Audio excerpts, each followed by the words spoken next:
Et je voudrais bénir le nom du Seigneur pour cette opportunité. Je prie que sa main soit sur ce programme, que le Seigneur continue de se révéler à toutes les personnes qui véritablement participent. Apôtre, si vous pouvez augmenter votre volume un peu parce qu'on vous entend un peu faiblement. Vous ne m'entendez pas assez bien? Pas assez bien, oui. Si vous pouvez augmenter un peu, s'il vous plaît. Attendez que je regarde. Merci.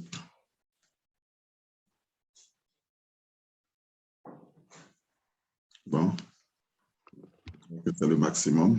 Ok, merci. Est-ce que vous m'entendez mieux? Oui, c'est bon. J'espère que tout le monde entend.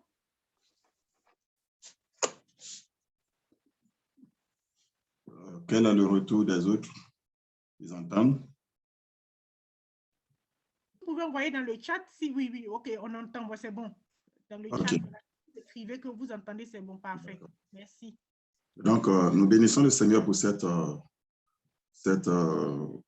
opportunité de partager sa parole. Donc, le thème d'aujourd'hui s'intitule « Les trésors de bonté » ou « des actes de bonté qui peuvent nous conduire dans l'accomplissement de notre destinée prophétique. » Aujourd'hui, je voudrais donc m'appuyer sur la parole de Dieu pour montrer combien être bon peut être profitable, bénéfique à nous-mêmes. Dans un premier temps, je voudrais que nous puissions bénir le Seigneur ensemble, de confier toutes choses, même si je sais que vous l'avez déjà fait.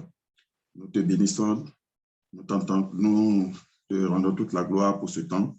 Nous prions, Seigneur, que tu agisses à travers ta parole et que, Seigneur, ton esprit nous révèle des choses profondes. Merci, Seigneur, de disposer de tous les auditeurs, de leur donner, Seigneur, notre Dieu, la capacité, non seulement d'écoute, mais aussi, Seigneur, de compréhension. Merci. Ta parole. Amen. Donc, je demande une fois de plus, est-ce que tout le monde m'entend bien? Amen. Oui, je crois. Oui, le son est parfait. OK. D'accord, comme c'est... D'accord. Je voudrais donc, dans un premier temps, que nous puissions lire le livre de Luc, le chapitre 6, le verset 45. Luc, le chapitre 6 et le verset 45.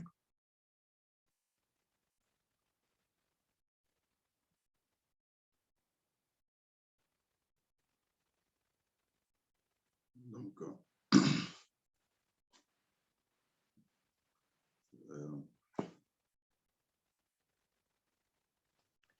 vous voulez quelqu'un pour la lecture ou bien... Oui, si quelqu'un peut faire la lecture, ce serait très bien. Luc 6, verset 45. Et déjà, si nous pouvons aussi prendre Matthieu.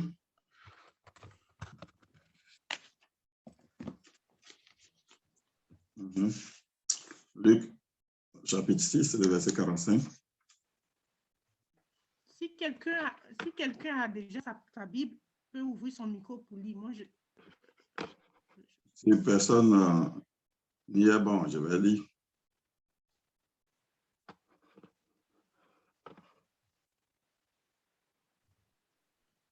Allez-y, je vais préparer le prochain. C'est Matthieu.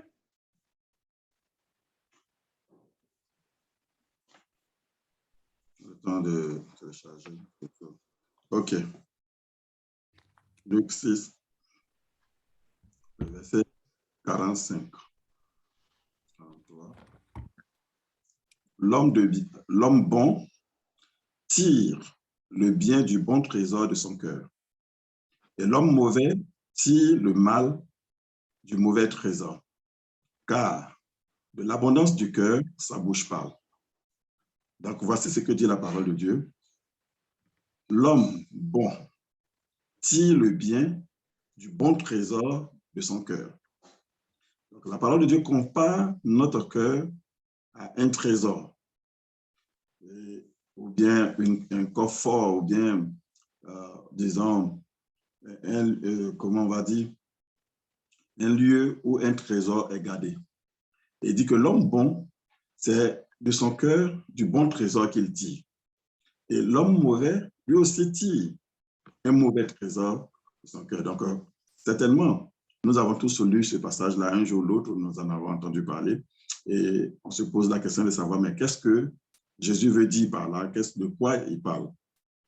L'homme bon tire de son cœur, tire un bon trésor.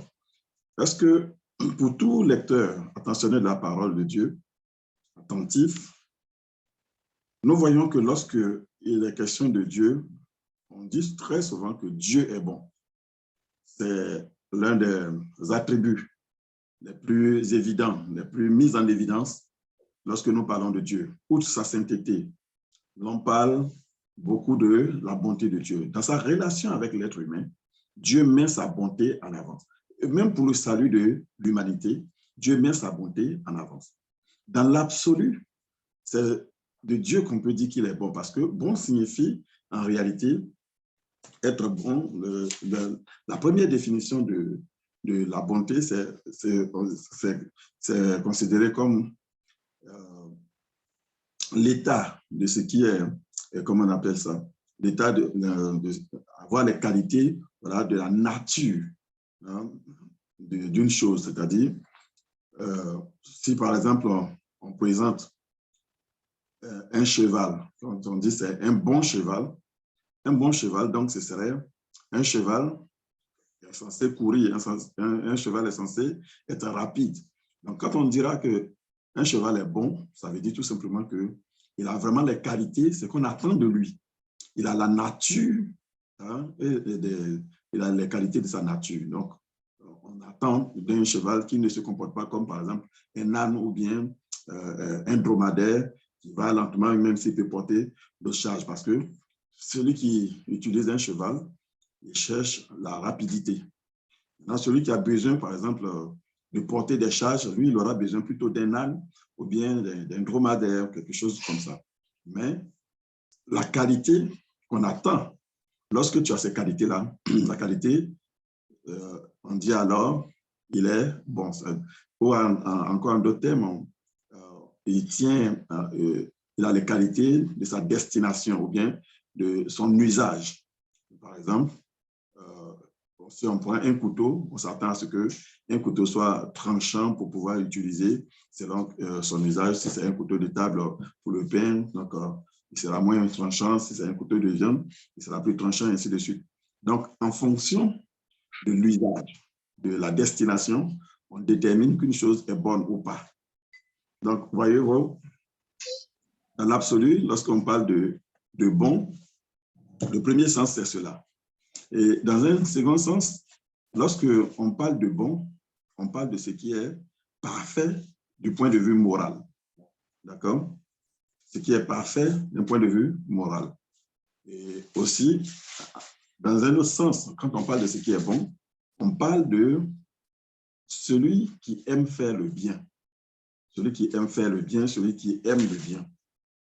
Et puis, celui qui est indulgent, affectueux, et ainsi de suite.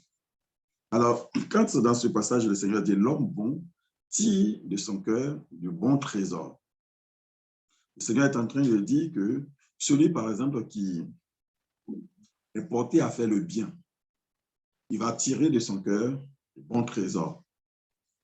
Le trésor ne vient pas d'ailleurs, ça vient de son cœur. Et il va en tirer. Donc, ça veut dire qu'il va pouvoir bénéficier de ce qu'il transporte en lui. Il dit c'est de l'abondance du cœur que la bouche parle.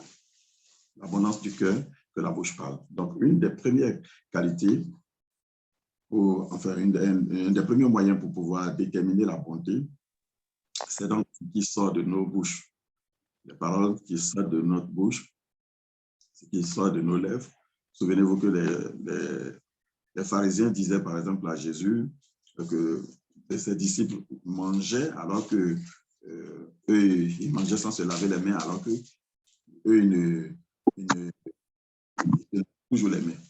Et Jésus leur a expliqué que, écoutez, ça, ce sont vos traditions que vous êtes en train de respecter. Et ça n'a rien à voir avec ce qui est, comment dire, ce qui est la parole de Dieu, ça n'a rien à voir. Et Jésus va même plus loin pour dire que non, ce n'est pas ce qui rentre en l'homme qui le sauve, mais c'est ce qui sort de lui plutôt qui le sauve. Et ce qui sort de lui, il y a les paroles. Donc, lorsque on prononce des paroles qui sont de nature, disons, vulgaire ou bien arrogante ou bien pleine de suffisance et ainsi de suite, Jésus estime que celui qui l'a dit est en train de se souiller.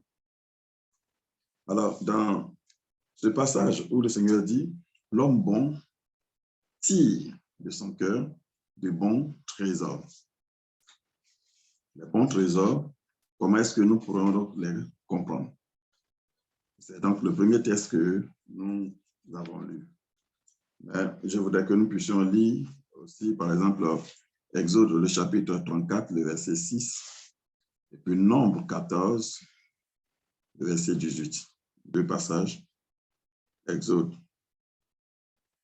le chapitre 34, le verset 6, et Nombre, le chapitre 14, le verset 18.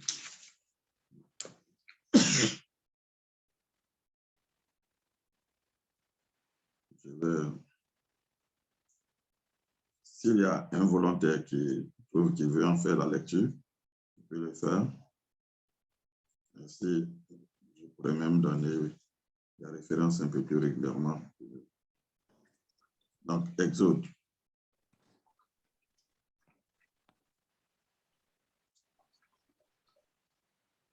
Le chapitre 34, verset 6. 34, verset 6. Exode 34, verset 6. Exode 34, c'est ça? Oui, oui. Exode 34, 6. Après, Nombre 14, verset 18. Exode 34, verset 6. Ensuite, le Seigneur passe devant Moïse et il dit d'une voix forte, « Je suis le Seigneur, oui, je suis un Dieu de pitié et de tendresse. Je suis patient, plein d'amour et de fidélité. » Je continue. « Je montre ma bonté pendant des milliers de générations. Je supporte les fautes, les révoltes et les péchés. Mais le coupable, je ne le déclare pas innocent. J'agis contre celui qui a péché, contre ses enfants jusqu'à la 3e ou la 4e génération. » Ok, c'est bon. Alors ici, il s'agit de la rencontre de Dieu avec Moïse, ou bien la rencontre de Moïse. C'est Moïse qui est allé sur la montagne pour aller rencontrer le Seigneur. Dieu s'est révélé à lui et tout ça. Dieu lui a fait une grâce qu'il n'avait fait encore à aucun être humain. D'accord? Pas même au père Abraham. Et dans les récits que nous avons de la Bible, Dieu ne s'était jamais révélé de cette manière à quelqu'un, parce qu'il disait que quand il y a un prophète, c'est dans des songes qu'il se révèle, des visions qu'il se révèle, mais avec Moïse, il parle face à face. Il parle avec Moïse face à face. Et donc, quand Dieu se révèle à Moïse, voici les déclarations que le Seigneur va faire. C'est lui-même le Seigneur qui rend témoignage de lui. Ce n'est pas quelqu'un d'autre qui parle, ce n'est pas un prophète, ce n'est pas un ange qui parle. Mais le Seigneur lui-même s'adresse à Moïse et il se présente. Et comment Dieu se présente? Dieu se présente, l'Éternel descendit dans une nuée. D'accord? Descendit dans une nuée quand je lis un peu plus à partir du verset 5. Il descendit dans une nuée, se tint là, auprès de lui, auprès de Moïse, et proclama le nom de l'Éternel. Et l'Éternel passa devant lui et s'écria, l'Éternel, Dieu miséricordieux, compatissant, lent à la colère, riche en bonté.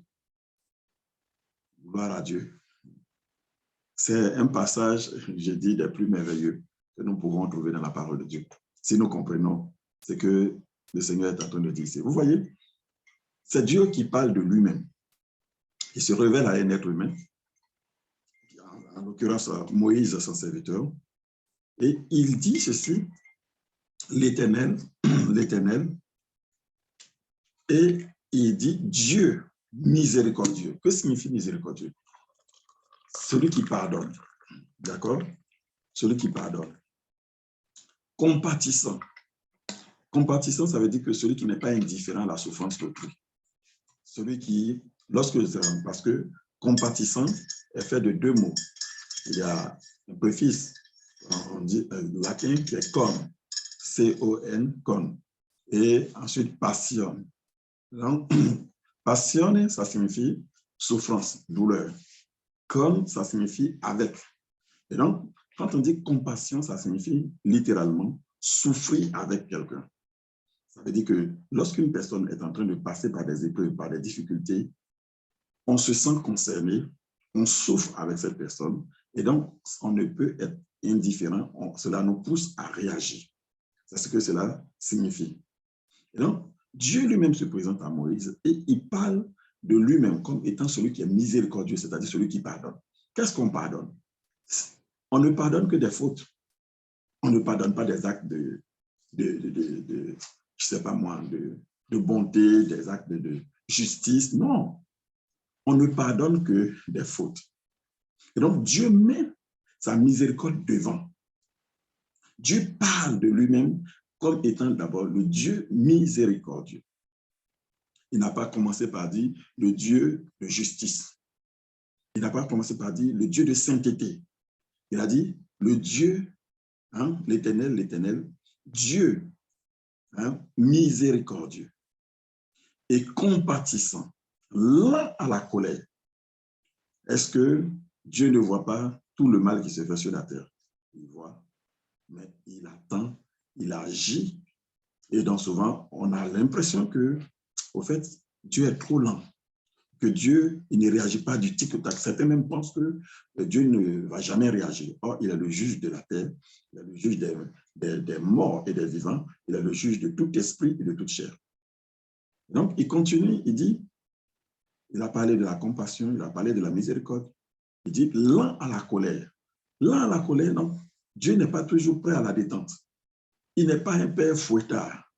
Vous savez que la religion a beaucoup déformé l'image de Dieu dans notre tête.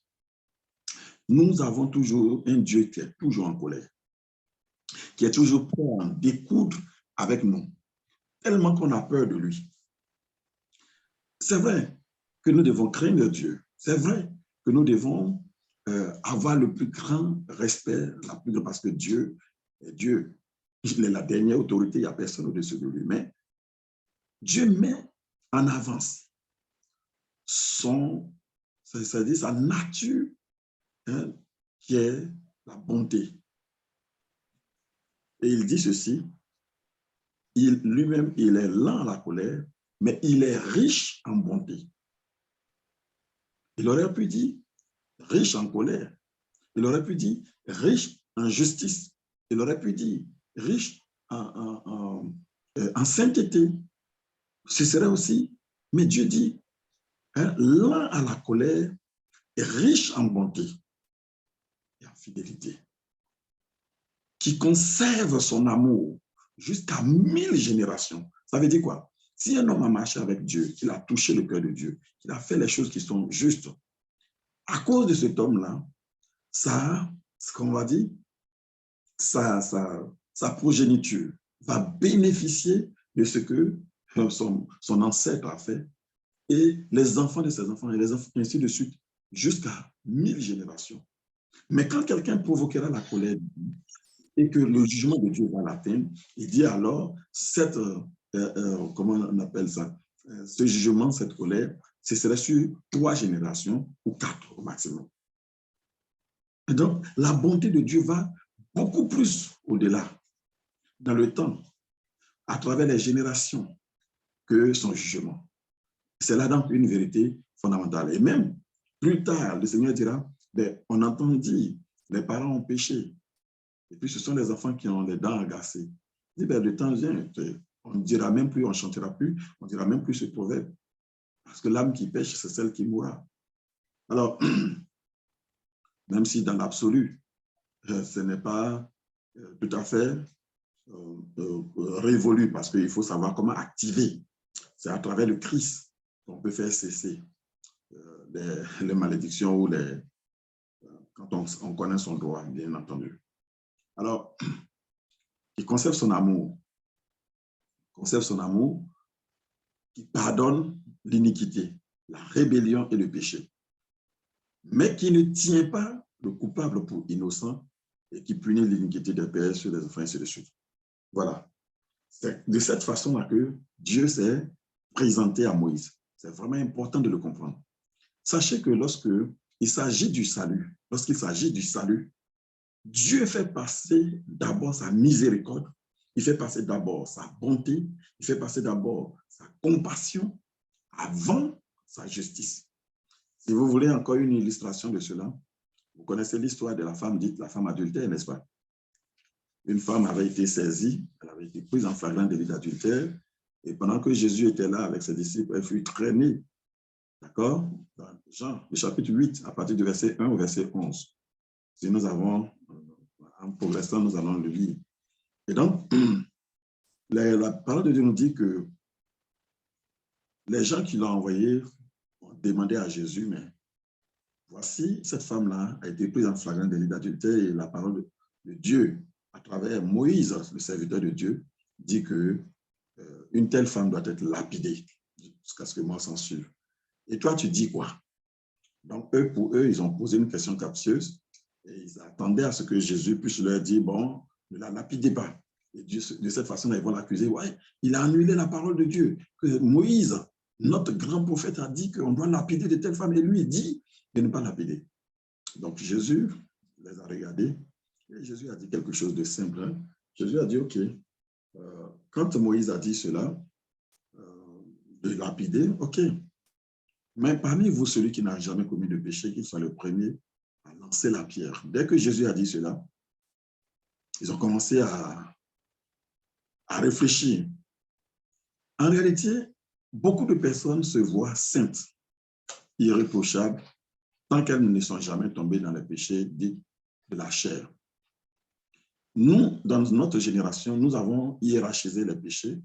Et le péché le plus terrible, le plus dangereux dans toutes les églises, la manière dont nous prêchons, l'évangile finit par faire comprendre aux gens que c'est quand tu as commis un péché sexuel, c'est cela qui est le péché le plus dangereux. Le péché sexuel est dangereux, oui. C'est à travers le sexe qu'un homme de Dieu, au moins comme Samson, a été piégé par l'ennemi.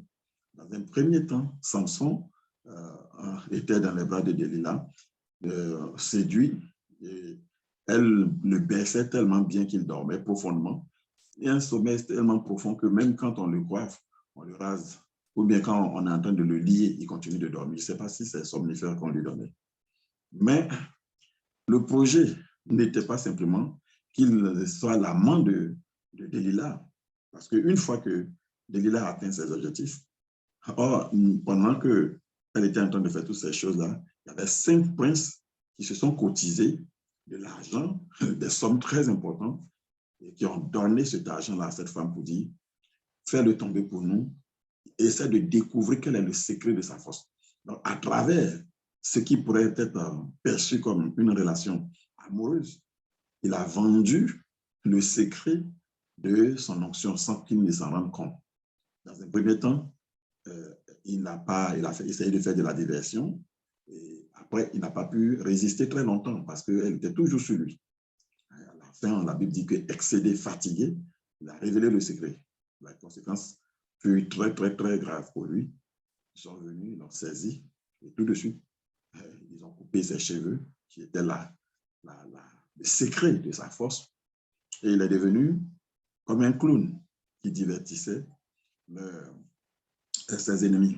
Béni soit Dieu de ce que ses cheveux ont pu repousser. Même si ses yeux ne sont pas revenus, il a infligé une terrible défaite avant de mourir à ses ennemis. À partir de là, nous pouvons dire que Dieu lui a fait donc grâce pour pouvoir se venger comme lui-même l'avait demandé. Mais en dehors de cela, la Bible dit que celui qui commet l'acte, le péché sexuel, pêche contre son propre corps. le temps ne va, mais cette catégorisation, cette hiérarchisation, ce qui fait que certains membres du corps de Christ sont frappés d'ostracisme. Certains sont totalement, comment on appelle, voués aux gémonies. Et on ne peut plus leur parler parce qu'on ne met presque jamais quelqu'un qui ment beaucoup. On ne le considère pas comme un grand pécheur. Quelqu'un qui est orgueilleux, qui a hautain, on ne le considère pas comme un grand pécheur. Quelqu'un qui est ingrat, on ne le considère pas comme un grand. Les cupides, on les voit même comme sages parfois, ou économes, beaucoup de choses. Donc, je vais dire que souvent, ceux qui se présentent comme étant irréprochables, ils ne savent pas parce qu'ils sont irréprochables. Un homme de Dieu disait, chacun est innocent ou saint jusqu'à ce que son péché soit révélé. Or, Dieu regarde les cœurs, Dieu sonde les cœurs, Dieu va au-delà des apparences. Donc, le Dieu que nous prions est un Dieu de sainteté, de justice et tout. Mais quand il s'agit de sauver les gens, Dieu fait passer d'abord son côté qui est la bonté avant toute autre chose. Il met en avant sa miséricorde, il met en avant sa compassion. Et donc, quand on parle de bonté, je voudrais que l'on puisse comprendre que la bonté, en réalité, c'est la main de l'amour. C'est-à-dire, c'est la matérialisation de l'amour. On ne peut pas être bon sans le prouver, sans le démontrer. La bonté n'est pas un idéal. La bonté n'est pas juste une notion abstraite. La bonté, c'est une attitude de cœur. Et cette attitude de cœur se voit à travers les actes qu'on pose. Si la Bible dit que Dieu est bon dans l'absolu, et Dieu est bon et il le démontre. La Bible dit qu'il fait tomber la pluie aussi bien sur les bons que sur les mauvais. Et donc ça, c'est la bonté universelle de Dieu. Il fait pleuvoir, il fait tomber la pluie aussi bien sur les bons que sur les mauvais. Son soleil brille aussi bien sur les bons que sur les mauvais. Et la Bible dit, si nous saluons seulement ceux qui nous saluent, qu'est-ce que nous avons fait d'extraordinaire? Qu'est-ce que nous avons fait de spécial? Nous devons pouvoir même saluer ceux qui ne nous saluent pas. Voilà, par exemple, comment la bonté de Dieu s'exprime. Il y a des gens qui, aujourd'hui, on dira, ah, peut-être que ceux-là, ils ne méritent pas de vivre, ainsi de suite, mais Dieu les laisse vivre. Parce que Dieu s'attend à ce que, c'est cette parole du livre d'Ézéchiel qui dit que la volonté de Dieu n'est pas que le pécheur meure dans ses péchés, mais qu'il se répande, qu'il se détourne de sa mauvaise voie. Donc, la bonté de Dieu fait appel, on va dire, à la conscience de l'être humain. Quand Dieu fait usage de sa bonté, ce n'est pas parce qu'il veut encourager le mal, non, c'est parce qu'il veut user de patience, il veut donner la latitude à un homme de pouvoir changer de voie. Vous vous souvenez tous de l'homme sur la croix à côté de Jésus, le brigand sur la croix. Ce brigand, certainement, il a fait beaucoup de choses mauvaises, mais quand il était question de mourir, il avait été crucifié. Avant de mourir, il a entendu les sarcasmes que son autre acolyte était en train d'adresser à Jésus. Il a réprimandé, et puis il s'est tourné vers Jésus, il a dit, souviens-toi de moi quand tu viendras dans ta gloire. Donc, un homme qui est condamné à mort, même en mourant, il avait quand même un espoir quelque part qu'il les recherchait. Il voulait bien mourir, il voulait mourir non pas comme un brigand, il avait là une opportunité pour saisir, pour sortir du carcan du péché, pour ne plus être esclave de son passé. Et cet homme-là a saisi cela. Et Jésus lui a dit, aujourd'hui même, tu seras avec moi au paradis. Attendez, Jésus meurt injustement et il est accusé de blasphème. Jésus meurt en pardonnant à ceux qui l'ont flagellé, l'ont crucifié, l'ont hué, ont craché sur lui. Il n'avait pas dans son cœur de la rancœur, il n'avait pas dans son cœur l'idée de se venger d'eux, et ainsi de suite. C'est ça la bonté. Donc, vous voyez que dans l'absolu, lorsqu'on parle de bonté, c'est être capable de démontrer de la miséricorde. La miséricorde, c'est-à-dire avoir la capacité de pardonner. Combien d'entre nous sommes incapables de pardonner lorsque nous avons été réellement ou supposément offensés? Est-ce que nous sommes capables de faire du dépassement? Parce que l'offense brise les relations, mais le pardon les rétablit. Alors, pourquoi c'est important, ce que je suis en train de dire? Vous allez le comprendre tout à l'heure. Parce que souvent, Dieu crée des connexions et le diable vient créer les déconnexions à travers l'offense. Et souvent, on peut s'éloigner de quelqu'un que Dieu a placé à côté de nous pour être une source de bénédiction ou pour qui nous devons être une source de bénédiction. Donc, vous savez que l'on dit la main droite lave la main gauche, la main gauche, la main droite. Donc, nous sommes dans une relation d'interdépendance, d'entraide. Quand nous prions, notre prière va au ciel. Mais la réponse à notre prière vient toujours. La réponse à notre prière vient toujours d'un homme quelque part ici. Dieu peut. Alors, un homme comme Paul, quand il était Saul de Tarse, a rencontré Jésus sur le chemin de Damas. Et puis, Jésus lui dit, et il pose la question, mais que dois-je faire?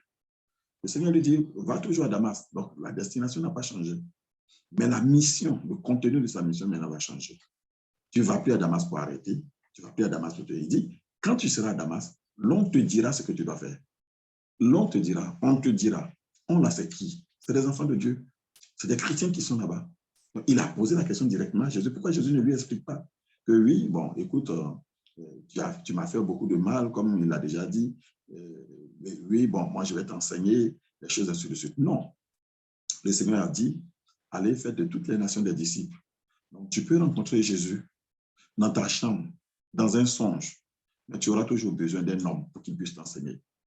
Tu auras toujours besoin que quelqu'un que Dieu a appelé, qu'il a qualifié, qu'il a outillé, puisse être pour toi, soit un mentor, soit un pasteur, soit un aîné, quelqu'un. Il dit, allez, faites de toutes les nations des disciples.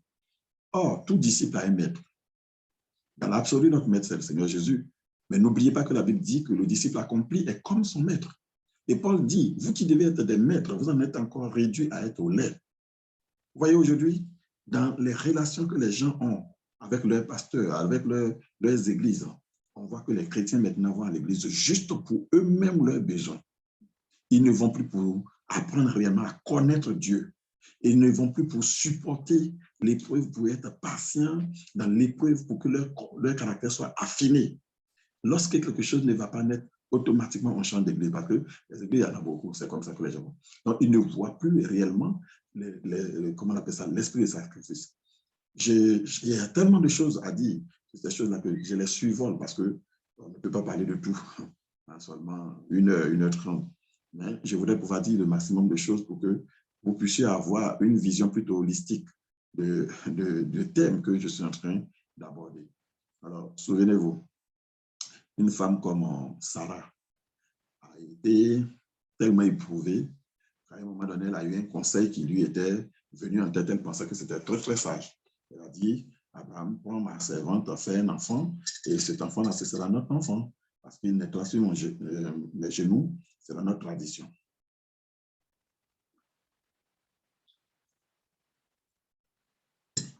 Abraham aussi, il a accepté la proposition.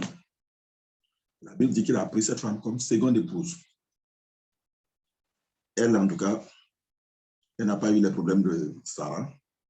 Automatiquement, quand Abraham est parti avec elle, elle était déjà enceinte. Pourtant, Dieu ne lui a pas fait de promesse à elle. Dieu ne lui a pas dit, oui, tu vas... Mais quand elle est partie avec Abraham, elle est tombée enceinte. Maintenant, ce que je ne comprends pas chez Agar, je ne sais pas quel problème elle a. Vous voyez, il y a certaines personnes qui sont avec vous aussi longtemps qu'elles n'ont pas encore trouvé une occasion de pouvoir manifester leur méchanceté. Ça peut faire des années. Sarah, c'est sa patronne. Et puis Sarah, elle a fini avec la beauté. Quand Dieu créait Sarah, il n'avait pas sommeil. Vous voyez? Il a créé Sarah en plein jour, avec, parce qu'il était de bonne humeur. Parce que tous ceux qui ont vu Sarah, une femme qui est mariée depuis longtemps et qui est avec son mari, et c'est les rois. On dit quand ils voient même Sarah, automatiquement, ils s'en vont faire un rapport à leur roi pour dire, hé, il y a une femme qui est arrivée dans ton royaume là, tu dois la voir dans ton harem. Donc, Sarah avait une beauté particulière. Donc, elle n'était pas une femme, j'allais dire, terne, une femme sans éclat. Non, non, non. Elle était solaire, elle était lumineuse, elle était éclatante de beauté, de grâce. Et toutes les personnes qui le voyaient disaient, non, non, non, il faut que cette femme-là, elle devienne la femme du roi. Abimelech l'a vu. Son cœur s'est mis à battre la chamade. Le roi de l'Égypte où ils sont allés se réfugier, ils sont partis, il a pris Sarah comme femme. C'est Dieu lui-même qui est descendu pour aller se battre, pour dire, cette femme-là, tu as pris, mais elle est mariée, tu vas mourir. Et il a dit, mais c'est son frère, c'est Abraham lui-même qui m'a dit que c'était sa sœur. Et Dieu a dit, ben rends-la, sinon tu vas mourir. Et ils ont expulsé Abraham pour ça. Abimelech lui-même, lui, il ne l'avait même pas touché. Mais dès qu'il a pris naître, Dieu lui a dit, la femme que tu as enlevée là, elle est mariée. Donc, si tu ne la rends pas, tu vas mourir. Et d'ailleurs, même si tu la rends et qu'on ne prie pas pour toi, Abraham ne prie pas pour toi, tu vas mourir, toi et les gens de ta maison. Parce que cette femme-là, elle est mariée. Il était étonné. Ça, ce n'est pas Abraham qui allait parler, c'est Dieu. Donc, une femme comme ça, elle vient, elle met son mari entre les mains de sa servante. Dans leur maison, là, il y a plusieurs serviteurs. Si quelqu'un voulait Agar comme femme, il aurait pu. Abraham avait des serviteurs fidèles. Il aurait pu l'avoir. Mais voici que, par générosité, une générosité comme il n'en existe pas beaucoup, mais elle a dit, je veux que tu prennes ma servante, qu'elle puisse t'enfanter. Alors, quand toi, Agar, tu es enceinte, tu ne peux pas oublier d'où te vient cette grossesse-là. Que Sarah a fait preuve d'une grande bonté, d'un acte, d'une magnanimité, en tout cas, mais seulement que cette bonté-là, elle n'avait pas du tout consulté Dieu. C'est un sentiment de frustration qui l'a amené à prendre cette décision-là. Et donc, ça va lui créer des problèmes. La Bible dit, elle va se rendre compte qu'elle était enceinte, elle va mépriser la personne qui lui a donné la possibilité d'être enceinte. C'est ça le problème de beaucoup d'enfants de Dieu, beaucoup de chrétiens. Il y a tellement d'ingratitude dans la maison de Dieu. Donc, si c'était aujourd'hui, on dirait que Agar est la fille spirituelle parce que Abraham, c'est un homme de Dieu, c'est un prophète, c'est un serviteur de Dieu, c'est un pasteur. Sa femme, Sarah, les Juifs la considèrent comme une prophétesse. Vous savez pourquoi? Parce qu'elle va dire à Abraham, ben, chasse cet enfant-là parce que sinon il va persécuter le petit. Elle a vu seulement dans leur façon de jouer, elle a pu comprendre ce qui va se passer après. Alors, les gens, souvent, vous êtes un canal de bénédiction pour eux. Et une fois qu'ils sont bien assis, ils voient que les choses marchent bien pour eux. Et puis maintenant, ils commencent à se moquer de vous. Surtout si ils pensent qu'ils vous ont dépassé. C'est à cause de ça que beaucoup de personnes ne veulent plus faire le bien. Ils ne veulent plus faire le bien. Vous voyez, quand tu fais le bien, les gens ne le reconnaissent pas. Ils sont pleins d'ingratitude, de méchanceté. En tout cas, moi, maintenant, je me ferme. Si tu te fermes, eh bien, tu fermes en même temps tes portes. Si tu te fermes, tu fermes tes opportunités. Si tu te fermes, tu es en train de créer un mur, tu es en train de mettre dans une prison spirituelle sans le savoir. Alors, qu'est-ce que Sarah a fait? Après, la Bible dit que elle a allé dire à Abraham, Abraham dit, bon, tu peux la traiter comme tu veux. Et Sarah s'est vengée même. Elle l'a maltraitée. Et puis, Agar a fui. Pourquoi je vous raconte l'histoire? Quand Agar a fui, elle était en train de partir avec sa grossesse. Et la Bible dit que l'ange de l'Éternel s'est révélé à Agar. Il lui demandait, Agar, où vas-tu? D'où viens-tu? Où vas-tu? Pourquoi tu pleures? Elle était perdue dans le désert, quelque part là-bas. Agar dit que je me suis enfui de chez ma maîtresse, donc je suis loin d'elle. Et qu'est-ce que l'ange va lui dire? Retourne là-bas et humilie-toi sous sa main. Voyez-vous? L'ange lui demande de retourner d'où elle vient. Il y a des gens qui étaient dans certaines communautés où Dieu les avait placés pour un temps, soit pour qu'ils soient développés, soit pour qu'ils apprennent l'humilité, en tout cas un certain nombre de choses. Mais sur la base d'une frustration, d'une incompréhension, ils se lèvent, ils quittent l'église aujourd'hui parce qu'après l'église, oh, je m'en vais commencer mon ministère prématurément. Ce jour-là, l'ange lui a dit, regarde, tu portes une grossesse. L'enfant qui est dans ton ventre, c'est un garçon. Et lui, il sera père de 12 tribus. Donc, retourne et serre. Donc, la parole de Sarah a créé 12 tribus. La parole de Sarah, prends ma servante. Dans ça, là, 12 tribus sont sorties. Et sorties d'où? De la parole. Et cette femme-là a été une grande source donc, de bénédiction pour Agar. Mais Agar a méprisé une telle femme. Parce que si c'était dans beauté, elle ne pouvait pas se comparer à Sarah. On n'a pas dit que quand on voyait Agar, les gens disaient, ben, il faut que le roi l'aime. Elle sait. Mais parce que à Sarah, Dieu ne lui avait pas encore permis d'avoir un enfant. Donc, dans la vie, on n'est pas en compétition les uns avec les autres. Sarah était enceinte de quelque chose que elle était dans l'attente. Dieu lui a dit que des nations sortiront d'elle. Dieu a dit que un peuple, mais il n'y aura pas seulement qu'un peuple, il y a un peuple avec l'alliance qui va sortir. Et c'était elle, la mère, qui va enfanter la généalogie, on va dire, du Messie. C'est elle qui va être la matrice de la promesse. Alors, Dieu prenait tout son temps. Quand Dieu est en train de prendre son temps, souvent les gens pensent que lui, là, il est maudit, on l'a dépassé, ainsi de suite. Donc, les gens commencent à avoir des attitudes de mépris, même pour ceux pour qui tu as été un canal de bénédiction.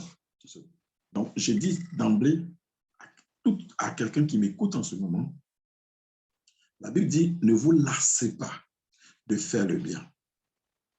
Il ne faudrait pas que la méchanceté des uns et des autres, l'ingratitude des uns et des autres vous emmène. Je sais que c'est difficile, hein, mais cela ne doit pas vous emmener à vous enfermer pour dire, vous pouvez demander plus de discernement à Dieu, c'est vrai.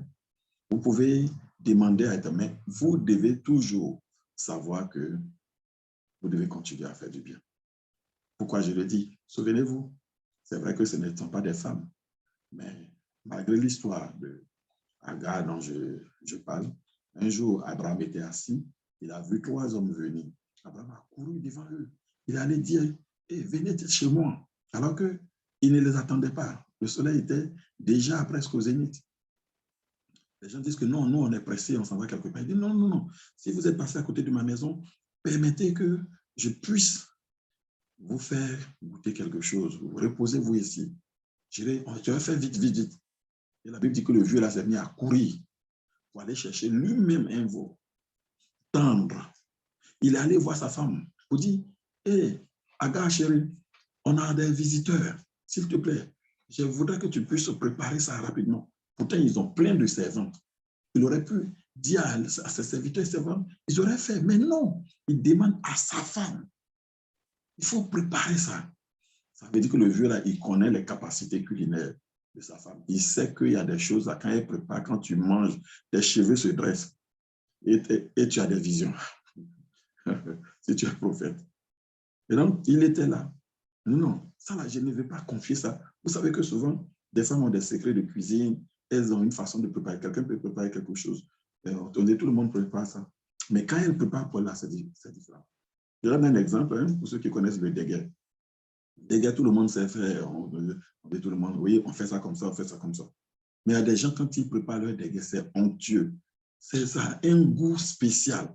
Quand tu manges, en tout cas, tu as, comment on peut dire, toute une sensation, c'est comme un art. Mais il y a d'autres déguets aussi. On fait, mais il y a des grains de sable. Quand tu mords ça, ça ne produit pas les mêmes effets. Bref, Abraham est allé trouver sa femme. Il dit, prépare ça. Mais ça, elle n'a pas commencé à discuter avec Abraham. Mais pourquoi tu viens me déranger? D'où est-ce que moi je les connais? Si toi-même tu allais chercher tes étrangers là, occupe-toi de comme tu veux. Non. Sarah était une femme exemplaire, soumise. Elle va laisser ce qu'elle était en train de faire. Elle n'a pas dit non plus que ses servantes fassent. Elle-même, elle va passer à la partie technique. C'est ce qu'on appelle être hospitalier.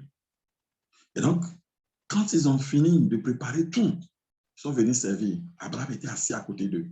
Pendant qu'ils étaient en train de manger, il causait avec eux. Or, c'était le Seigneur et des anges qui étaient de passage. Abraham ne savait pas. Mais quand ils finissent, ils disent, où est Sarah, ta femme? Sarah était assise dans sa tente là-bas. Elle n'était pas très loin. Les femmes, elles ont un don spécial de pouvoir écouter de loin en faisant semblant de ne pas suivre la conversation. Donc, dans tout le bruit qui se passe, tout ça, Sarah était assise là-bas, mais son oreille était tendue. Mais ils ont demandé à Abraham, où est ta femme, Sarah? Abraham dit, mais elle est assise à l'entrée, dans sa tente là-bas. Abraham dit, OK. L'année prochaine, le Seigneur dit à Abraham, l'année prochaine, à la même période, je reviendrai et voici ta Sarah, ta femme, aura un fils. Et Sarah entend ça, la Bible dit qu'elle a ri. Et Dieu dit non. Pourquoi Sarah a ri? Elle dit non, je n'ai pas ri. Il dit si, au contraire, tu as ri. Et la Bible dit qu'elle a eu peur. Elle a dit ce que je t'ai dit, certainement cela s'accomplira. Vous voyez, après avoir reçu les visiteurs inconnus, Sarah maintenant n'a plus une promesse vague. Elle n'a plus seulement juste un jour tu auras un fils. Non. C'est l'année prochaine, à la même période. Puisqu'on sait qu'une grossesse dure 9 mois et que c'est à la même période l'année prochaine, elle aura un fils. Ça veut dire que 3 mois ne passeront pas avant qu'elle ne tombe enceinte. Elle est tombée enceinte. Et là, maintenant, elle était vieille. Elle ne pouvait pas se vanter pour dire que oui, de toutes les façons, je suis une femme normale comme les autres. C'est pourquoi Dieu voulait que la chair meure avant qu'il ne se glorifie, afin que nul ne s'attribue cette gloire-là. Pas même ça. Voyez-vous, quand Dieu est en train d'attendre le temps pour visiter quelqu'un, ce n'est pas une raison pour mépriser cette personne-là. Sarah n'a pas fait plusieurs enfants. Elle n'a fait qu'un seul enfant, mais jusqu'aujourd'hui, on parle d'elle. Il y a des gens qui ont fait 12 enfants. Personne ne parle d'eux encore aujourd'hui. Et même leurs 12 enfants-là, on ne sait même plus où ils sont. Ils n'ont plus de traces sur la terre. Ésaü n'a plus de traces sur la terre.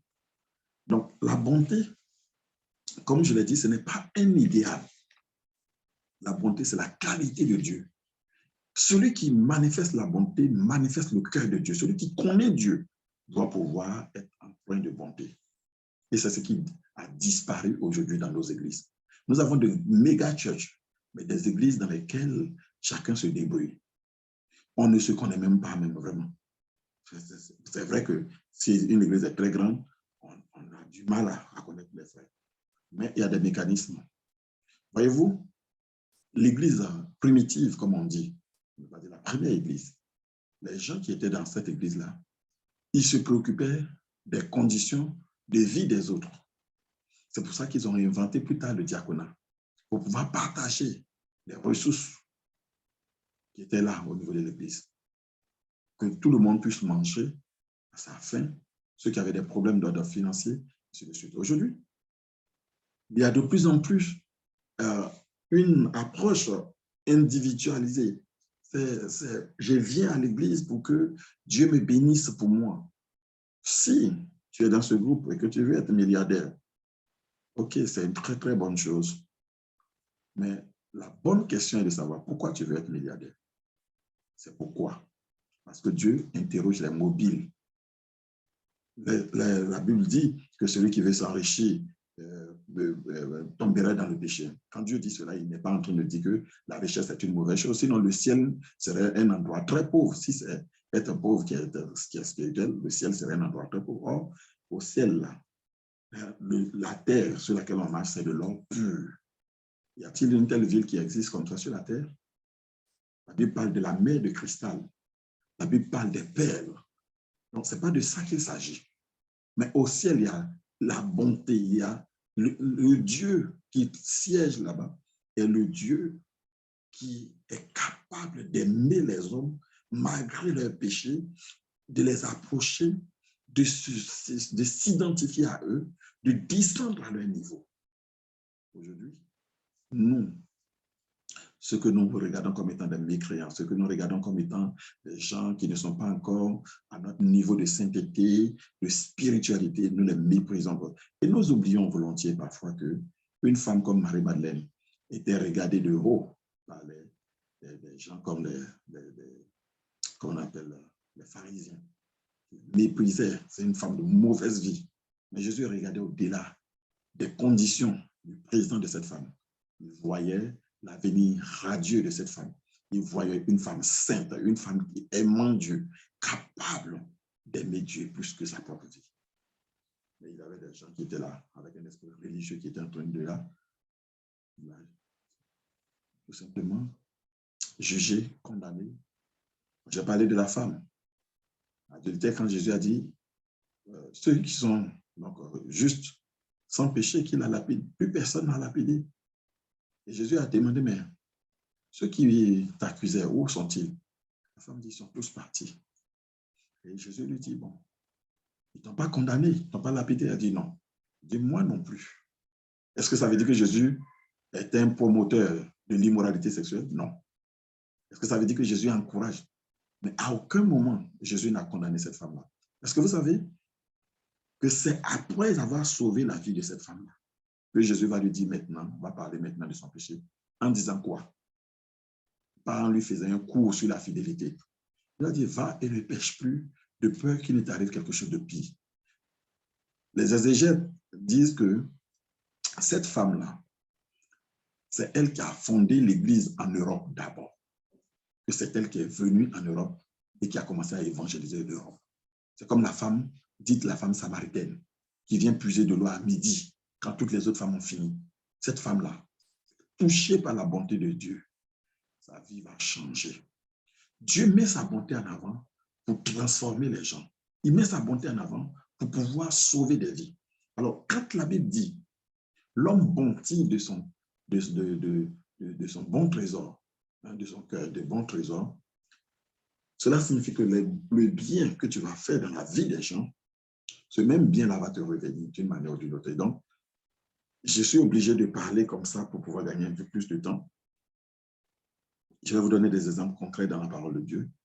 Vous connaissez l'histoire de Moïse, n'est-ce pas? Moïse a fui après avoir été démasqué en Égypte comme étant celui qui a tué un Égyptien. Moïse sait que Pharaon est maintenant informé, donc il est obligé de fuir pour sauver sa vie. Et quand Moïse a fui, où va-t-il? Il va chez Madian. Madian est aussi un descendant d'Abraham, un des fils d'Abraham, avec Ketura. Donc, on peut dire chez un cousin. Et il va. Il arrive. Il voit qu'il y avait des bergères qui étaient malmenées par des bergers parce que c'était des femmes. L'histoire des ministères, la femme ne prêche pas, la femme ne doit pas toucher au micro, elle doit se taire, là, ça n'a pas commencé aujourd'hui. Il y avait les bergers, les bergers étaient menacés, hein, étaient rudement traités par des bergers. C'est une image. Et donc Moïse arrive. Moïse avait une formation militaire parce qu'il était un prince égyptien. Il avait une formation intellectuelle, mais aussi une formation militaire. Il savait manier les armes, il avait une force physique, ainsi de suite.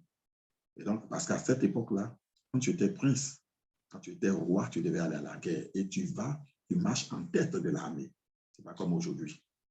Les présidents sont dans leur palais et puis ils amènent des gens pour aller mourir. Là, ce sont des vrais généraux. Quand Moïse arrive, il voit que ces femmes-là, cette femme était en train d'être malmenée. Il a pris la défense de la femme. D'accord? Il a pris la défense de la femme et il va chercher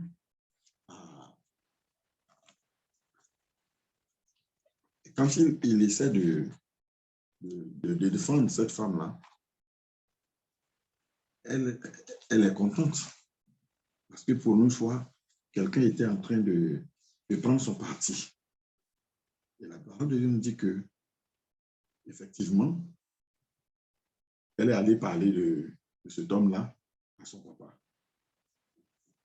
Et son papa a voulu savoir. Moïse ne savait même pas où il devait dormir quand il était arrivé, parce que c'est un pays qu'il ne connaissait pas. Mais quand la femme est partie, elle a parlé de Moïse. Elle a dit, ah, voici un homme, voici ce qu'il m'a fait, ainsi de suite. Et son papa a voulu voir. Mais qui est donc cet homme-là? Et la parole de Dieu nous dit, en effet, Moïse a été accueilli chez Jéthro. À partir de là, il va pouvoir épouser même cette femme-là. Quand il était en train de la secourir, mais il ne pensait pas qu'il était en train de préparer son mariage en même temps.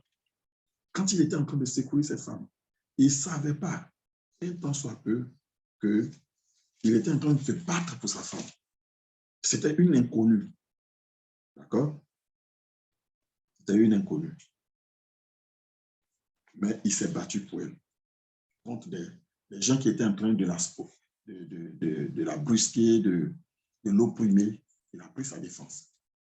Quand vous avez la possibilité d'aider quelqu'un qui est sans défense, que vous êtes outillé, vous êtes avocat, vous voyez quelqu'un qui est en train d'être, comment dire, abusé. Et cette personne n'a pas les moyens de se prendre un avocat. Mais vous êtes avocat. Vous constituez son avocat pour défendre cette personne-là sans réclamer des honoraires. Et puis, vous gagnez le procès pour la personne. Vous avez changé sa condition. Vous lui avez accordé ce qu'il ne pouvait pas prétendre. Si c'est une personne normale, elle vous sera éternellement reconnaissante. Mais vous ne savez pas non plus de quoi demain sera fait. N'est-ce pas? Et à partir de là, vous pourrez dire que bon, j'ai posé un acte bénévole, un acte de bonté, peut-être sans rien m'attendre. Mais une fois que vous allez arriver devant, peut-être que vous allez avoir un retour sur investissement. C'est un investissement que vous avez fait dans la vie de quelqu'un. Tout investissement ne se fait pas seulement dans une banque. Dans l'économie de Dieu, dans le plan de Dieu, c'est dans la vie des hommes qu'on investit. Aucun arbre ne mange de son propre fruit. Tout ce qu'on porte comme fruit, c'est pour les autres. Et soit ce sont les animaux qui mangent, soit ce sont les hommes qui mangent. Mais l'arbre lui-même ne mange pas de ses fruits. Donc, il y a des choses que Dieu a mises en vous. Cela doit pouvoir servir les autres. J'ai donné l'exemple d'Abraham tout à l'heure. Les talents de cordon bleu de Sarah, sa femme, ont été mis à contribution pour vraiment restaurer 3 visiteurs. Résultat des courses, après cette réception, une parole limpide a été libérée. Ce que vous avez passé toute une vie à attendre, c'est demain que vous aurez. Et s'il n'avait pas reçu cela, qui avait dit qu'Abraham était obligé? Abraham a fait seulement preuve de bonté. Sachez que la bonté s'articule en 3 points. Il y a la générosité, d'accord? La générosité, il y a la miséricorde. La générosité, la miséricorde, et puis la compassion. Ce sont les 3 visages ou les 3 facettes de la bonté. Et j'ai dit que la bonté, c'est le bras de Dieu. La bonté, c'est le bras de Dieu, ou bien c'est le bras de l'amour. Quand j'ai dit le bras de Dieu, quand Dieu étant esprit, Dieu agit par des êtres physiques. Même quand on a parlé de ce qu'Abraham a reçu, ce sont des théophanies, c'est-à-dire une manifestation physique de la divinité. Alors, Dieu est venu, Abraham, le Dieu, quand il est Dieu dans sa dimension spirituelle, il ne boit pas, il ne mange pas, il n'a pas besoin de ça. Les animaux, c'est Dieu qui les a créés. Mais chez Abraham, Dieu a mangé. Il était comme un marcheur qui était fatigué. Il a mangé. Il a bu. Après, Dieu dit, mais cacherai-je à Abraham?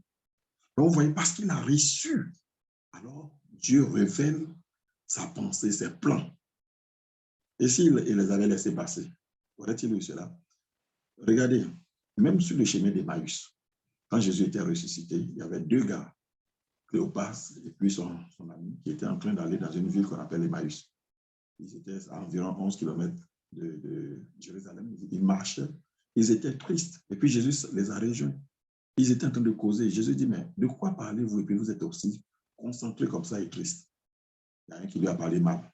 Il lui a dit, mais es-tu le seul habitant de Jérusalem qui ne sache pas ce qui est arrivé? C'est Jésus. Jésus fait l'étonné. Il dit, quoi? Mais Jésus de Nazareth qui était un homme bien, un prophète. Il était puissant en parole, puissant en acte. Un homme de bien, allant partout, dans les villes et les villages, délivrant ceux qui étaient sous l'empire du malin, du mal, faisant du bien. Et nos responsables l'ont tué. Et Jésus s'exclame, oh, homme dont le cœur est lent à comprendre tout ce que les prophètes ont dit, mais à croire. Et partant de là, la Bible dit que, commençant par la loi, les psaumes, tout ça, toute la parole de Dieu, les prophètes, il va leur expliquer qu'il fallait que le Messie souffre beaucoup et qu'il meure. Donc, il les enseigne. Eux, ils ne le connaissent pas. Il marche avec eux. Quand ils arrivent maintenant dans la ville, Jésus fait mine de continuer. Il n'a pas dit, bon, les gars, il fait nuit, est-ce que vous pouvez me donner un hébergement? Mais c'est eux-mêmes qui ont proposé. Ils ont dit, non, vous savez, le chemin est encore long, de vous continuer. Venez chez nous, vous allez passer la nuit et puis manger. Vous reposez, demain, vous allez continuer. Et la Bible dit, Jésus a accepté. Pendant qu'ils étaient à table et qu'ils devaient rendre grâce, quand il a commencé à rendre grâce, automatiquement, c'est là où leurs yeux se sont ouverts. Et quand leurs yeux se sont ouverts, Jésus a disparu. Et ils n'ont pas dormi, ils sont retournés à Jérusalem. Je dis, mais c'est vrai que quand il nous parlait là, il y avait quelque chose qui nous brûlait au-dedans de nous. Dieu peut utiliser des inconnus pour vous parler. Dieu peut utiliser un ange pour vous parler. Et cet ange-là va prendre une forme humaine. Dieu peut vous parler à travers un songe. Mais Dieu peut vous parler à travers des êtres humains. Même Dieu peut vous parler à travers quelqu'un qui ne le connaît même pas. C'est Dieu. Quand on dit que Dieu a utilisé Naaman, Naaman n'était pas un enfant de Dieu. Mais Dieu a pu l'utiliser. Et le serviteur de Naaman, qui était avec lui, quand Naaman était fâché, il voulait retourner. Il dit, il y a chez moi des fleuves beaucoup plus importants. Il y a le Papa, il y a le Tigre, il y a l'Euphrate. Qu'est-ce que vous voulez? Et c'est dans cette petite eau boueuse, ce ruisseau-là que moi, il est venu me plonger. Son serviteur lui a dit, mais mon Seigneur, s'il t'avait demandé quelque chose de plus difficile, est-ce que tu ne l'aurais pas fait? Si tu t'avais demandé, par exemple, la langue d'un dragon, tu serais allé chercher.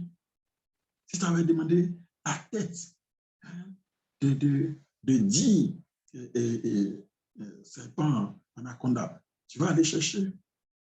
Mais il t'a dit quoi? Plonge-toi simplement, lave-toi. Ça, tu ne peux pas le faire. Fais-le. C'est seulement ton orgueil que ça va mouiller. Ça. Sinon, il n'y a rien d'autre. Et il a accepté. Vous pensez que qui a parlé à cet homme-là?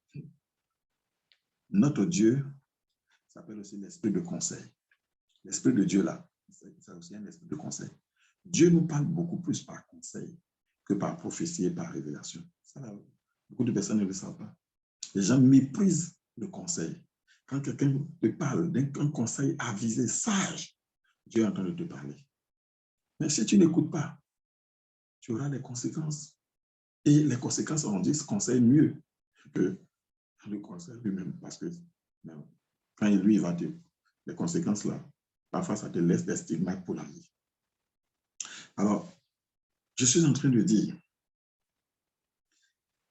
la bonté, c'est la nature de Dieu, c'est le cœur de Dieu. Si tu connais Dieu, tu dois être capable de manifester de la bonté. Si tu connais Dieu et que tu n'es pas, tu es indifférent au sort d'autrui, tu ne te sens pas concerné, tu ne te sens concerné que par ta petite personne. Dieu ne peut pas t'appeler pour te bénir seulement pour toi. C'est vrai que tu bénéficieras de la bénédiction que Dieu met sur toi, mais Dieu te bénit toujours par rapport aux autres. Cela, il faut le savoir. Il a dit à Abraham, je ferai de toi une source de bénédiction. Toutes les personnes qui ont été bénies l'ont été pour être ensuite des solutions, pour être ensuite des réponses pour les autres. Moïse, dont je parlais, Moïse voulait être une solution, un libérateur. Et Moïse l'a été. Alors, j'ai donné l'exemple de Moïse tout à l'heure. Mais avant Moïse, il y a eu encore quelqu'un qui a vécu la même situation dont je vous parlais tout à l'heure. Vous voyez? Il s'agit de Isaac. Je parle plutôt de Jacob. Vous connaissez l'histoire de Jacob lorsque il avait été chez son oncle Laban. La parole de Dieu nous dit que son père lui avait dit de fuir et de partir. Quand il est arrivé, il a vu les gens qui étaient en train d'héberger.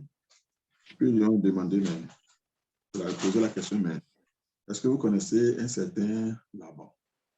Ils ont dit, oui, oui, nous le connaissons. Pendant qu'il était en train de parler avec eux, tout ça là, ils ont dit, ben, Rachel était en train de venir, plutôt Rebecca, pardon. Et puis, ils l'ont vu. Ils ont dit, d'ailleurs, celui que tu es en train de parler, voilà sa fille qui vient. Et quand elle est arrivée, il s'est mis à son service. Il a commencé à puiser l'eau. Il a aidé. Elle a dit, mais habituellement, les gens doivent rassembler. Quand tous les bergers viennent, c'est là qu'on roule la pierre et tout cela. Il s'est mis à rouler la pierre lui seul. N'est-ce pas? Et il a permis aux animaux là de boire. Et après, lui, il est allé, la fille est allée informer son papa. Il dit, ah, tu as un de tes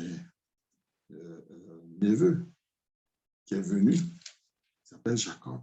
Et voilà tout ce qu'il a fait. Vous voyez? Et quand cela s'est passé ici, il a été accueilli dans la maison. Et là, il va même devenir, lui encore, le gendre de son oncle. N'est-ce pas? Le chapitre 29 de Genèse.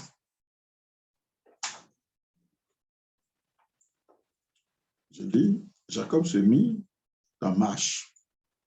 Jacob se mit en marche et il s'en alla au pays des fils de l'Orient. Il regarda et voici, il y avait un puits dans les champs. Et voici, il y avait à côté 3 troupeaux de brebis qui se reposaient, car c'était à ce puits qu'on abreuvait les troupeaux. Et la pierre sur l'ouverture du puits était grande. La pierre était grande, ce n'est pas une petite pierre. Tous les troupeaux se rassemblaient là.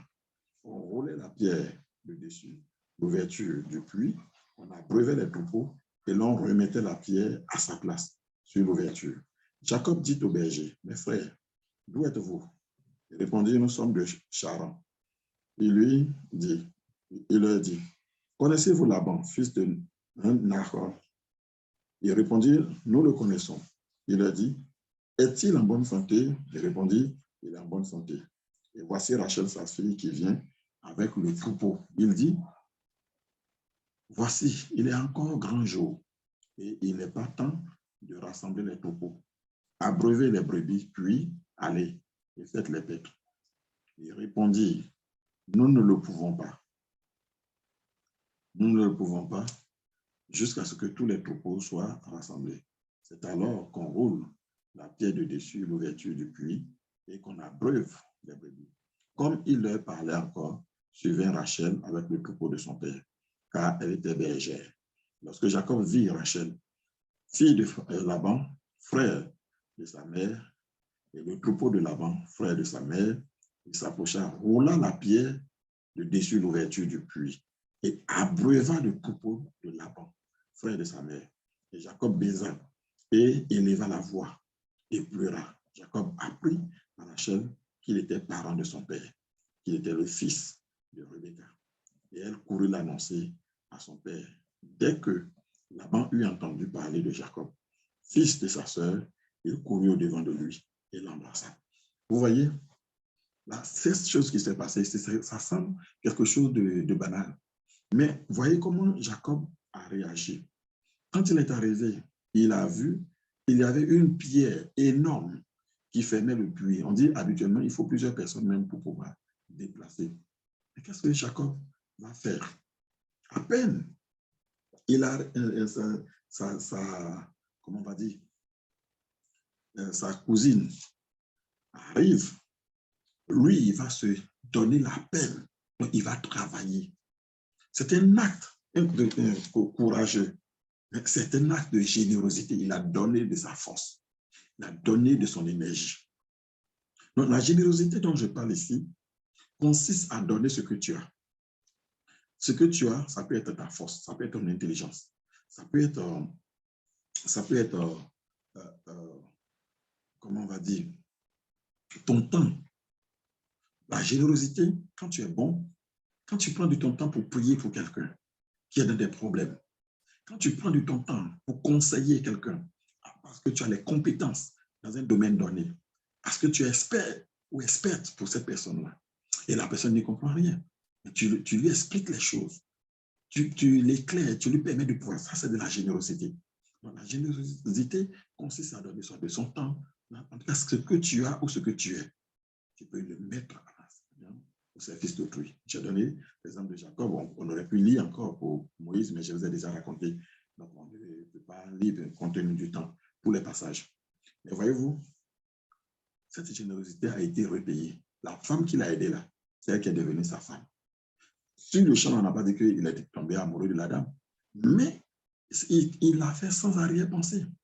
Il se pourrait que la personne à qui tu donnes un coup de main, que ce soit cette personne-là, qui demain va être la mère de tes enfants, le père de tes enfants, et ainsi de suite, on ne sait pas. C'est pourquoi Dieu nous encourage à être bons les uns envers les autres. Voyez-vous? Être bon, c'est manifester le caractère de Dieu. C'est manifester la nature de Dieu. Alors, la compassion, c'est ce que Jésus a eu pour cette femme quand on l'a traînée devant Jésus. C'est aussi ce que l'homme qu'on appelle le bon samaritain, c'est ce qu'il a manifesté. Il a eu compassion de quelqu'un qui était agressé par des brigands et qui était laissé pour mort. On ne sait pas si cette personne-là aurait survécu. Et les gens pensaient déjà qu'il était mort. Un sacrificateur est passé, il ne s'est pas occupé. Un lévite est passé, il ne s'est pas occupé. Les Samaritains qu'on dit qu'ils ne connaissent pas Dieu, là, qui sont des gens qui ont un culte syncrétique, un culte où ils mélangent la parole de Dieu avec des traditions païennes, ils font des choses et ils adorent sur le mont Garizim. Mais dans ce moment spécifique-là, c'est lui qui a eu la nature de Dieu, c'est lui qui a manifesté le cœur de Dieu. Donc souvent, les gens pensent qu'ils sont qualifiés parce qu'ils ont beaucoup de versets bibliques dans la tête, parce qu'ils ont fait de la théologie, parce qu'ils sont dans l'Église il y a longtemps. Non, ce n'est pas ces choses-là qui vous qualifient. C'est quelle est la nature que vous démontrez, quelle est la nature que vous êtes capable, dans le besoin, vous montrez. Est-ce que vous ressemblez à votre Père? Soyez bon comme votre Père. Céleste est bon, dit la parole. Alors, quand Jésus a donné l'enseignement sur le bon samaritain, c'était pour nous donner, disons, un prototype, c'était pour nous donner un exemple, pour que nous puissions imiter. Que notre religion et notre foi ne soit pas simplement une foi théorique, mais que ce soit une foi pratique. Et puis, la miséricorde. Jésus a manifesté la miséricorde. La miséricorde, c'est aussi un ministère, on va dire, le ministère de la miséricorde, qui consiste à aider des personnes qui sont défavorisées. Vous vous souvenez de cette femme-là, qu'on appelle Tabitha dans la Bible? Je dis que cette femme-là, elle a exercé le ministère de la miséricorde, qu'on appelle aussi la libéralité. Dans le cas spécifique des personnes déshéritées à qui on apporte de l'assistance. La Bible dit qu'elle s'occupait des œuvres caritatives telles que les veuves, les orphelins, elle faisait des trucs qu'elle leur donnait. Il n'est pas dit qu'elle était multimilliardaire, mais elle le faisait.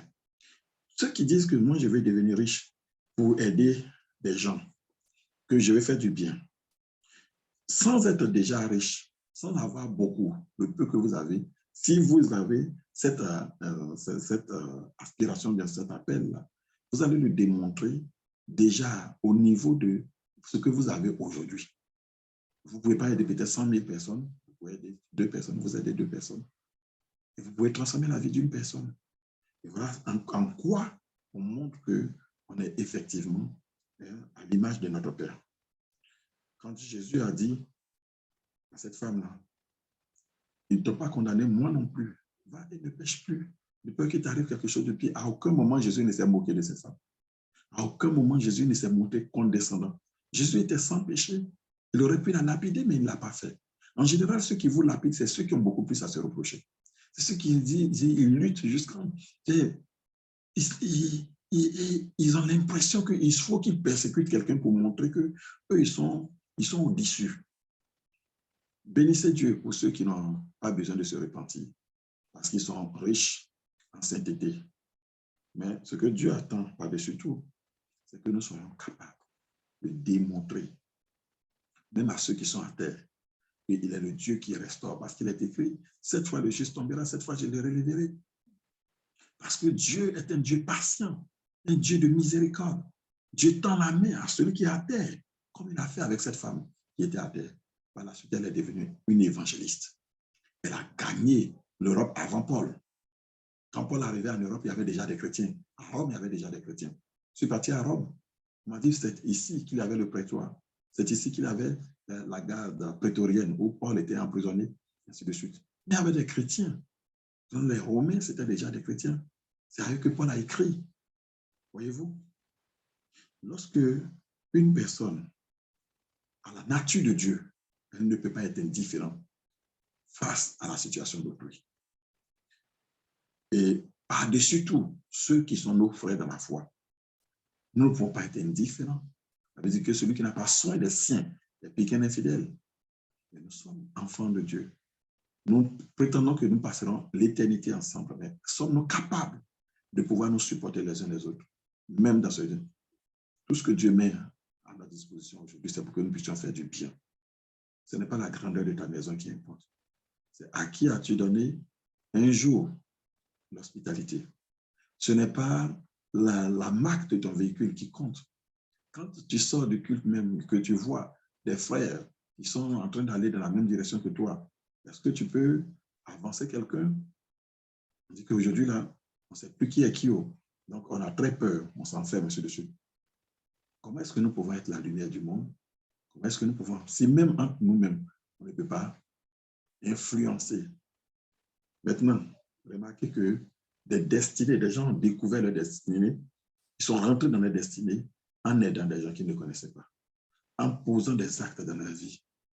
Jésus a démontré que l'amour et la bonté peuvent transformer des gens. La femme n'a plus péché dès lors que Jésus a montré cette grande bonté. Alors, je vais m'arrêter ici parce qu'il y a des questions. Et je vais juste résumer encore que la bonté, ce n'est pas juste quelque chose de théorique. Je dis que la bonté se manifeste. Quand tu fais preuve de bonté envers les autres, tu es en train de s'aimer quelque chose dans ta propre vie. C'est en interprétant les rêves des prisonniers comme lui que Joseph a posé un acte qui va l'amener au sommet de la gloire. Comment? Parce qu'il a interprété le rêve. Il n'a rien pris comme argent. Il n'a rien fait. C'est son talent. Il l'a mis au service d'un autre prisonnier, sans les mépriser. Et quand Pharaon a eu besoin de quelqu'un qui peut interpréter les rêves, cet homme-là s'est rappelé qu'il y avait un gars en prison. Il est bon dans l'interprétation des rêves. Quand vous avez un don, mettez-le au service de tout le monde. En le faisant, demain, quelqu'un rendra témoignage de vous. On ne vous a pas payé en espèces sonnantes et trébuchantes, mais en témoignage. Et les gens parleront de vous quelque part. Ah, cette dame-là, elle est douée dans telle chose. Ce frère-là, il est doué dans ceci. Parce que je l'ai vu de mes yeux. Il a fait ceci, il a fait cela. Je vais m'arrêter ici. Que le Seigneur vous bénisse. Je voudrais repasser la parole à notre bien-aimé qui fait la modération, s'il a des questions. Merci. Nous voulons rendre grâce au Seigneur pour cet enseignement que nous venons de recevoir sur la bonté. Vraiment que je prie que le Seigneur nous aide à vraiment manifester cette bonté-là, dont l'apôtre nous a parlé, de mettre nos talents faire bénéficier nos talents à nos frères et sœurs. Donc, si vous avez c'est le moment maintenant des questions, que la personne qui a une question ouvre son micro, la pose ou bien l'envoie dans le chat. Donc, si vous avez des questions, vos questions sont les bienvenues. Merci. Vraiment, merci, apôtre, merci pour ce partage, merci pour cet enseignement. Que le Seigneur vous bénisse. Amen. Donc, si vous avez des partages, si vous pouvez peut-être ouvrir vos micros ou bien envoyer des questions dans le chat, ça sera parfait.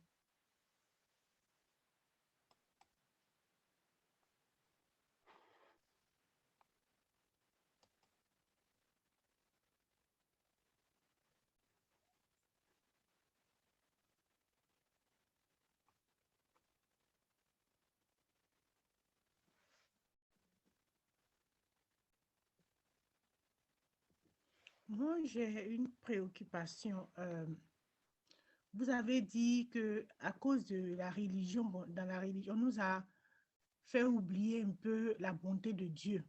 On met plus l'accent sur, bon, on pense, on voit plus Dieu comme celui qui est sévère. Moi, en tout cas, pendant un moment, j'ai vu le Seigneur, j'ai vu Dieu comme celui qui est un papa sévère et tout. Comment est-ce que on arrive à transcender, à surmonter, à oublier, à changer cette façon de voir Dieu. C'est vrai qu'on le chante, notre Dieu est bon, mais dans la pratique, c'est vraiment difficile souvent, quand on pense au péché, les enseignements qu'on reçoit, on nous ramène le péché, il faut faire la repentance. Donc, ça fait que moi, par exemple, quand je sais que j'ai péché, je me dis, oh, le Seigneur, en fait, c'est comme un papa, tu te dis, mais il va me punir. Voilà. Comment faire pour se souvenir que le Seigneur est vraiment bon, compatissant, plein de bonté? Comment vraiment arriver à se rappeler cela sans pour autant tomber dans le péché facilement, sans pour autant dire que comme mon Père est bon, je peux faire ce que je veux et puis revenir. Comment arriver à cela? Si vous avez bien écouté l'enseignement, il y a déjà la réponse à cette question-là. L'exemple de la femme adultère. Vous voyez? Souvent, on a l'impression que c'est la sévérité qui fait changer les gens. C'est l'amour qui fait changer les gens. D'accord? Et nos enseignements ont paramétré Dieu comme un père fouettard qui a toujours la chicotte en main, qui est là, qui ne laisse rien passer, qui est toujours prêt. Or, il est écrit dans la parole de Dieu, le Seigneur sait de quoi nous sommes faits. Il sait que nous sommes poussière et il sait de quoi nous sommes faits. Maintenant, la parole de Dieu nous dit quoi?